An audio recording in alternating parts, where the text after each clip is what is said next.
இன்றைய news channel நண்பர்களுக்கு வணக்கம்.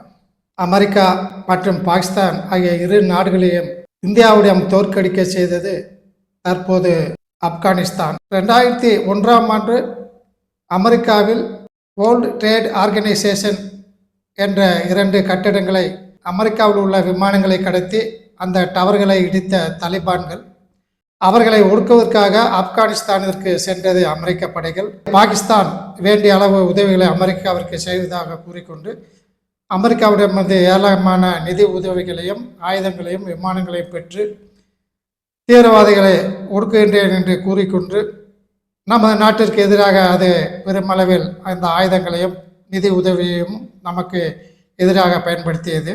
2001ஆம் ஆண்டிலிருந்து 2021ஆம் ஆண்டு வரை ஆப்கானிஸ்தானத்தில் உள்ள இந்த தலிபான்களை தாக்கி ஒடுக்குகிறேன் என்று கூறிக்கொண்டு அங்கு இருந்த அமெரிக்க வீரர்கள் தலிபான்களை ஒழிக்க முடியாததால் திடீரென்று திரு ஜோ பைடன் அவர்கள் அமெரிக்காவின் பிரசிடண்டாக 2021ஆம் ஆண்டு வந்தவுடன் உடனடியாக தனது படைகளை முழுமையாக வாபஸ் பெற்றுக்கொண்டார்.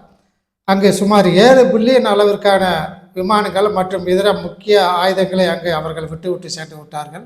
இந்த ஆயுதங்களை தலிபான்கள் உடனே ஆப்கானிஸ்தானுக்கு உள்ளே நுழைந்து அங்கு இருந்த மக்களாட்சியை கலைத்துவிட்டு தனது ஆட்சியை அங்கே உடனே நிறுவியது. அங்குள்ள ஆயுதங்கள் அனைத்தையுமே தன் கட்டுப்பாட்டில் எடுத்துக்கொண்டது. பக்ராம் என்று சொல்லக்கூடிய ஒரு முக்கியமான இடம். இந்த இடமானது காபூலிலிருந்து சுமார் 40 கிலோமீட்டர் தென்மேற்கு பகுதியில் அமைந்துள்ளது. இது கடல் பகுதியிலிருந்து சுமார் 1.5 கிலோமீட்டர் தூரத்தில் இந்த பக்ராம் என்ற பகுதி அமைந்துள்ளது. இந்த பகுதியில் தான் அமெரிக்கா மிக சிறந்த விமானப்படை தளத்தை அமைத்தது. இது 1950ஆம் ஆண்டிலேயே இந்த விமானப்படை தளம் ரஷ்யாவில் ஆப்கானிஸ்தானத்தில் பக்ராம் என்ற இடத்தில் அமைக்கப்பட்டது. 1981ஆம் ஆண்டில் ஆப்கானிஸ்தானத்தில் உள்ள தீவிரவாதிகளை விரட்டுவதற்காக அமெரிக்க படைகள் உள்ளே நுழைந்தன. அதன் பிறகு பக்ராம் என்ற பகுதியில் 2001ஆம் ஆண்டிலிருந்து மிக சிறந்த விமானப்படை தளத்தை அமெரிக்கா ஆப்கானிஸ்தானத்தில் அமைத்தது. சுமார் 3 கிலோமீட்டர் நீளமுள்ள ஒரு ஓடுபாதையும் 2.6 கிலோமீட்டர் நீளமுள்ள 2 விமான ஓடுபாதைகள் மிக சிறப்பான முறையில் அங்கு அமைக்கப்பட்டுள்ளதாக தெரிகிறது. அங்கு வேண்டிய டவர்கள், கண்ட்ரோல் சென்டர் கட்டிடங்கள், அது மட்டும் இல்லாமல் 50 படுக்கைகள் கொண்ட ஹாஸ்பிட்டல் ஒன்றும் 3 ஆப்ரேஷன் தியேட்டர்கள் என மிக சிறந்த ஒரு விமானப்படை தளமாக அது அமைந்திருந்தது. ஆனால் 2021ஆம் ஆண்டு அமெரிக்கா அங்கே அந்த அனைத்தையுமே விட்டு சென்று விட்டது. ஆனால் தற்போது அமெரிக்கா என்ன செய்கிறது என்றால் அந்த பக்ராம் என்ற படைத்தளத்தை அமெரிக்கா எடுத்துக்கொள்ள வேண்டும் என்று விரும்புவதாக உலகிற்கு அது அறிவித்தது. தன்னுடைய பிரதிநிதி ஒருவரை ஆப்கானிஸ்தானத்திற்கு அனுப்பி ஆப்கானிஸ்தான் நாட்டுடன் பேச்சுவார்த்தை நடத்தியது. அந்த பக்ராம் என்ற பகுதியை அமெரிக்காவிற்கு விட்டு தரும்படி ஆப்கானிஸ்தான் முழுமையாக மறுத்துவிட்டது. அந்த படைத்தளத்தை எந்த விதத்திலும் ஆப்கானிஸ்தான் அமெரிக்காவிற்கு வழங்காது என்று ஒரேடியாக அதை மறுத்துவிட்டதாக தெரிகிறது. நண்பர்களே, இந்த பக்ராம் என்று சொல்லக்கூடிய இந்த விமானப்படை தளமானது 1 மணி நேரத்துக்கு விமானத்தில் பறந்து சென்று சீனாவை தாக்கும் அளவிற்கான தூரத்திலும், இந்த பக்ராம் விமானப்படை தளத்திலிருந்து மத்திய ஆசியா கண்டத்தில் உள்ள கஜகிஸ்தான், கிர்கிஸ்தான், தஜிகிஸ்தான், துர்க்மெனிஸ்தான் மற்றும் உஸ்பெகிஸ்தான் ஆகிய நாடுகளை மிக எளிதாக கண்காணிக்க முடியும். இந்த நாடுகளை அனைத்துமே ரஷ்யாவிலிருந்து 1991ஆம் ஆண்டு பிரிந்து தனி நாடாக அமெரிக்காவின் உதவியுடன் ஆனது. ஆனால் தற்போது அது அமெரிக்காவிற்கு எதிராளியாகவே நடந்து வருகின்றன. பாகிஸ்தானில் ஏற்கனவே கிரான் ஹில்ஸ் பகுதியில் அமெரிக்கா அணு ஆயுதங்களை ஒளித்து வைத்துள்ளது என்ற கூற்று கடந்த 6 மாதங்களாக நிலவி வருகிறது. ஆகவே இந்த பக்ராம் என்ற விமானப்படை தளத்தை தாம் எடுத்துக்கொண்டால் ரஷ்யா, சீனா, மத்திய ஆசிய நாடுகள் மற்றும் ஈரான், இந்தியா போன்ற நாடுகளை கண்காணித்து உடனடியாக வேண்டிய நடவடிக்கைகளை எடுக்கலாம் என்ற நோக்கத்தில் அமெரிக்கா விரும்புவதாக தெரிகிறது. ஆனால் ஆப்கானிஸ்தான் அதை விடுவதாக இல்லை. நண்பர்களே, பாகிஸ்தானுடன் பேச்சுவார்த்தை நடத்தி பாகிஸ்தான் எவ்வகையிலாவது அந்த பக்ராம் ஏர்பேஸை அமெரிக்காவுக்கு கிடைக்கும்படி செய்யும்படி அமெரிக்க அதிபர் திரு ட்ரம்ப் அவர்கள் பாகிஸ்தானின் ஆர்மி ஜெனரல் திரு அசீம் முனீர் அவர்களிடம் கோரியுள்ளதாக தெரிகிறது. அதன் அடிப்படையிலேயே திடீரென்று ஆப்கானிஸ்தானின் மீது கடந்த 1 மாதத்திற்கு முன்பாக பாகிஸ்தான் விமானப்படை தாக்குதல் நடத்தியது. அப்போது ஆப்கானிஸ்தானின் ஃபாரின் மினிஸ்டர் இந்தியாவிற்கு வந்து பேச்சுவார்த்தை நடத்துவதற்காக வந்திருந்தார். 1 வாரமாக இந்தியாவில் தங்கியிருந்தார். அந்த தருணத்தை பயன்படுத்தி அங்கு பாகிஸ்தான் ஆப்கானிஸ்தான் மீது விமானப்படை தாக்குதல் நடத்தியதை நீங்கள் கேள்விப்பட்டிருப்பீர்கள்.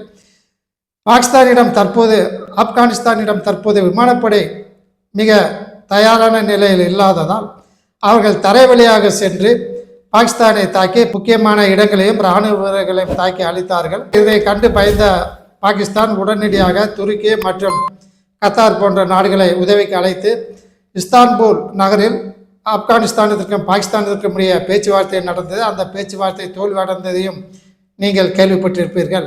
பேச்சுவார்த்தை சுமூகமாக நடந்து ஆப்கானிஸ்தானுக்கும் பாகிஸ்தானுக்கும் இடையே பேச்சுவார்த்தை முடியும் தருவாயில் பாகிஸ்தானை சேர்ந்த அதிகாரிகளுக்கு ஒரு திடீரென்று ஒரு ஃபோன் வந்ததாகவும் அந்த ஃபோன் காலிற்கு அடுத்தபடியாக பாகிஸ்தானிய அதிகாரிகள் மிக மோசமான முறையில் அந்த பேச்சுவார்த்தையில் கலந்து கொண்டதாகவும் வேண்டாத அன்பார்லிமெண்ட்ரி வேர்ட்ஸ் எல்லாத்தையுமே அவர்கள் பயன்படுத்தியாகவும் கூறப்படுகிறது. முக்கியமாக ஆப்கானிஸ்தானிலிருந்து எவ்விதமான தீவிரவாதிகளும் பாகிஸ்தானிற்கு உள்ளே நுழைந்து தாக்கக்கூடாது என்று பாகிஸ்தான் வேண்டிய போது ஆப்கானிஸ்தானில் எவ்விதமான தீவிரவாதிகளும் இல்லை, இங்கிருந்து எந்த விதமான தீவிரவாதிகளும் பாகிஸ்தானிற்கு செல்லவில்லை.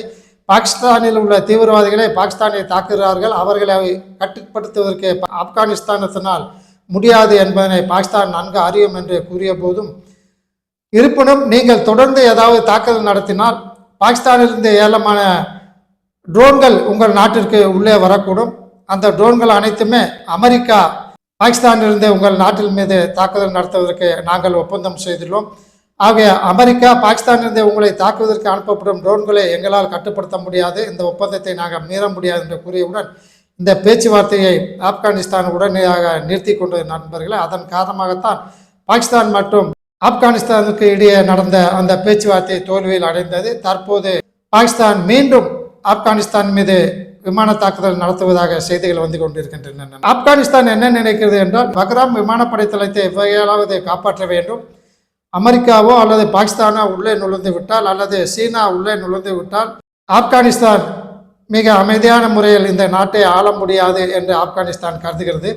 ஏனென்றால் ஒரு காலத்தில் அமெரிக்கா ஆப்கானிஸ்தானத்தில் உள்ள தலிபான்களை விரட்டி அடித்து அங்கு அவர்களை ஒழிக்க வேண்டும் என்று கடந்த 20 வருடங்களாக இருந்தபோது அந்த 20 வருடங்களாக ஒளிந்திருந்த அந்த ஆப்கானிஸ்தானிகள் மிக முக்கியமாக நாட்டு நடப்புகளை புரிந்து கொண்டு உடனடியாக குண்டு வைப்பது, மனித வெடிகுண்டு தாக்குதல் நடத்துவது போன்றவற்றெல்லாம் விடுத்து டிப்ளமேட்டிக் முறையில் அனைத்து நாடுகளுடனும் நாம் பழக வேண்டும். அவ்வகையில் பழகினால்தான், அது மட்டும் இல்லாமல் நமது நாட்டில் உள்ள மக்கள் நம்மதை விரும்பும் வகையில் நாம் அவர்களுக்கு நல்லது செய்து ஆட்சி செய்தால்தான் நாம் நிலைத்து ஆப்கானிஸ்தானை ஆள முடியும் என்பதை உணர்ந்த தற்போதுள்ள அந்த தலிபான்கள் இந்தியாவுடன் மிக நெருக்கமாக உறவு கொள்ள விரும்புகின்றனர். ஏனென்றால் பாகிஸ்தானை எவ்விதத்திலும் நம்ப முடியாது. அவர்கள் அமெரிக்காவின் பேச்சை கேட்டுக்கொண்டு அமெரிக்காவிடம் ஆயுதத்தையும் நிதியையும் பெற்றுக்கொண்டு நம்மை தாக்குவார்கள். தாக்கி பக்ராம் விமானப்படை தளத்தை அமெரிக்காவிடம் கொடுப்பதற்கு முயல்வார்கள். சீனாவை எந்த விதத்திலும் நம்ப முடியாது. அவர்கள் உதவி செய்கிறேன் என்று கூறிக்கொண்டு எந்த நாட்டையுமே அந்த உதவி மூலம் அவர்கள் முன்னேற்றம் அடைய செய்ததாக தெரியவில்லை. ஆகவே அருகில் உள்ள எந்த நாட்டிலே நாம் சென்று தஞ்சம் போவதை விட இந்தியாவிடமே செல்ல வேண்டும். ஏனென்றால் இந்தியா நம்ம நாட்டில் மிக முக்கியமான பார்லிமெண்ட் கட்டிடத்தை கட்டி தந்துள்ளது. முக்கியமாக விவசாயத்திற்கு தேவையான டேம்களை கட்டி தந்துள்ளது, ரோடு வசதிகளை ஏற்பாடு செய்துள்ளது, பள்ளிக்கூடங்களை கட்டி தந்துள்ளது. ஆகவே எந்த விதமான எதிர்பார்ப்புகளும் இல்லாமல் இந்தியா நமக்கு பல வருடங்களாக உதவி செய்து வருகிறது. ஆகவே இந்தியாவிடம் இந்த பக்ராம் விமானப்படை தளத்தை ஒப்படைத்து விடுவது என்று முடிவெடுத்து ஆப்கானிஸ்தானத்தில் உள்ள முக்கியமான தலிபான் தலைவரை கலந்தாலோசித்த பின்பு ஆப்கானிஸ்தானத்தின் வெளியுறவுத்துறை அமைச்சர்கள் இந்தியாவிடம் வந்து கடந்த ஒரு வாரங்களாக அங்கு தங்கியிருந்து அவர்கள் பேச்சுவார்த்தை நடத்தினார்கள்.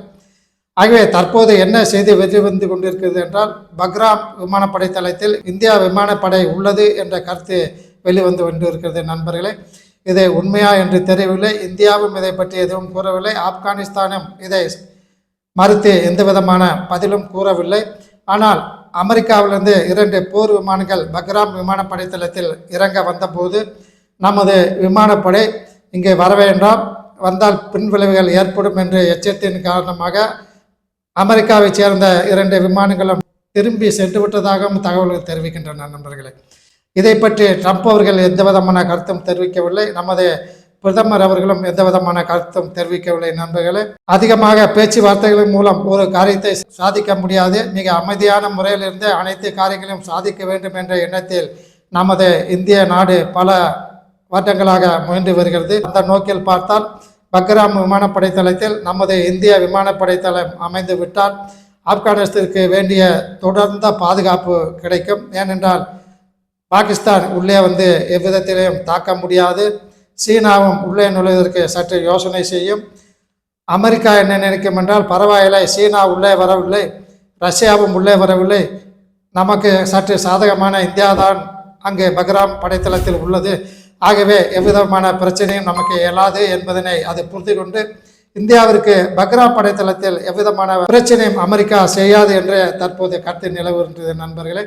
அது மட்டும் இல்லாமல் ஆப்கானிஸ்தான் என்ன நினைக்கிறது என்றால், பக்ராம் படைத்தளத்தை நாம் இந்தியாவிற்கு கொடுத்து விட்டால் இந்தியா அங்கு இருந்து கொண்டு பாகிஸ்தான், சீனா மற்றும் தனது எதிரி நாடுகளான துருக்கி போன்ற நாடுகளை எல்லாம் அதை கண்காணிக்கவும் எளிதாக தாக்குதல் நடத்தவும் இந்த தளம் பெரு உதவியாக இருக்கும். அது மட்டும் இல்லாமல் நமது ஆப்கானிஸ்தானத்தில் உள்ள மக்களுக்கு தேவையான அனைத்து விதமான உதவிகளையும் எந்த விதமான எதிர்பார்ப்பும் இல்லாமல் நாம் கேட்காமலேயே செய்யக்கூடிய ஒரே நாடு, மிக நம்பத்தகுந்த நாடு இந்தியா ஒன்றுதான் என்பதனை தற்போது ஆப்கானிஸ்தானத்தில் ஆட்சி செய்து வரும் தலிபான் அரசு மிக துல்லியமாக கணித்து இந்தியாவிடம் தனது பெரும் உதவியை கோரியுள்ளதாக தெரிகிறது நண்பர்களே. அமெரிக்கா நமது நாட்டிற்கு பெரும் தொந்தரவு தர வேண்டும் என்ற ஒரு நோக்கில் நமது நாட்டிலிருந்து அமெரிக்காவிற்கு ஏற்றுமதி செய்யக்கூடிய பொருட்களுக்கு 50% வரி விதித்தது.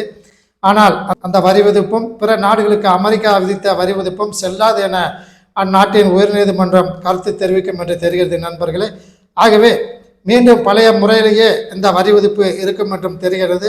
பாகிஸ்தான் மற்றும் அமெரிக்கா போன்ற நாடுகள் இந்தியாவிற்கு எந்த விதமான தொந்தரவும் செய்யாமல் இருப்பதற்கும் எந்த விதமான தாக்குதலும் பெரு இடைஞ்சல்கள் செய்யாமல் இருப்பதற்கும் ஒரு வகையில் ஆப்கானிஸ்தான் இந்தியாவிற்கு உதவி செய்துள்ளது நண்பர்களே. மிக அமைதியாக இருந்து நமது நாட்டின் பெரும் நற்பெயரை காப்பாற்றிய நமது இந்திய அரசு மிகவும் பாராட்டத்தக்கது. மிக அமைதியான முறையில் இருந்து வேறுபாடான கருத்துக்களை தெரிவிக்காமல் பல மாதங்களாக அமைதி காத்து வந்த இந்தியா தற்போது அமெரிக்காவிடமிருந்து சற்று வெற்றி பெறும் என்று தெரிகிறது நண்பர்களே. தற்போது அமெரிக்க அதிபர் என்ன கூறுகிறார் என்றால், இந்தியா எங்களுக்கு மிக நட்பு நாடு, திரு மோடி அவர்கள் மிக சிறந்த நண்பர், நான் இந்தியாவிற்கு அடுத்த ஆண்டு மிக விரைவில் பயணம் மேற்கொள்ள உள்ளேன், இந்திய மக்கள் எனக்கு மிகவும் பிடித்தமானவர்கள் என்றெல்லாம் கூறிக்கொண்டு அவர் எவ்வாறாவது இந்தியாவை தன் பக்கம் வைத்துக் கொள்ள வேண்டும், ரஷ்யா பக்கமோ சீனா பக்கமோ சென்று விடக்கூடாது என்ற ஒரு நோக்கில் அவர் தற்போது காய்களை நகர்த்தி வருகிறார் நண்பர்களே.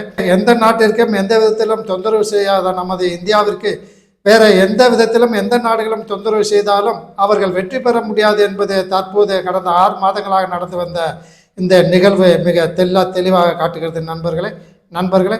இத்துடன் இன்றைய நியூஸ் இந்த வீடியோ செய்தியை முடித்துக் கொள்ளலாம். நன்றி, வணக்கம்.